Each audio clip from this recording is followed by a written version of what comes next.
Discord में मुसलसल तीसरे रोज भी हल्की बारिश का सिलसिला जारी। बारिश से जहां मौसम खुशगवार हुआ है, वहीं नशेबी इलाके भी पानी में डूबे हुए हैं। फसलों को भी नुकसान पहुंचा है। मज़ीद जानते नुमाइंदा बोल न्यूज़ राना बिलाल से। बिलाल, अपडेट कीजिएगा।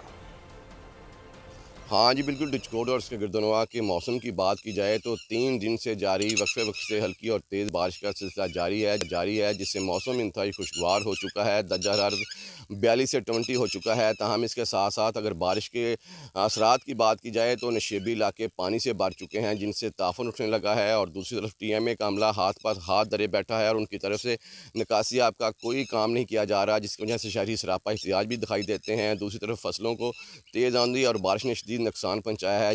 ज्वार और मकई की फसलें ज़मीन बोस हो चुकी हैं और ताज़ा बोई हुई जो फसलें हैं उनका बीज ज़ाया हो चुका है। इस वक्त मेरा कैमरामैन मेरे रकम में दिखा सके तो मकई का ताज़ा तैयार किया हुआ खेत जो है इसका बीज ज़ाया हो चुका है। इसके साथ साथ अगर महकमा मौसमियात की बात की जाए तो उनकी तरफ से आज भी दिन भर बारिश रहने की तवक्को ज़ाहिर की गई है। इसके साथ साथ शहरियों का मुतालबा है कि हालिया बारिशों से जहाँ मौसम खुशगवार है वहाँ किसानों को मसाइल का सामना के लिए सब्सक्राइब करें और बेल दबाएं ताकि कोई खबर रह न जाए।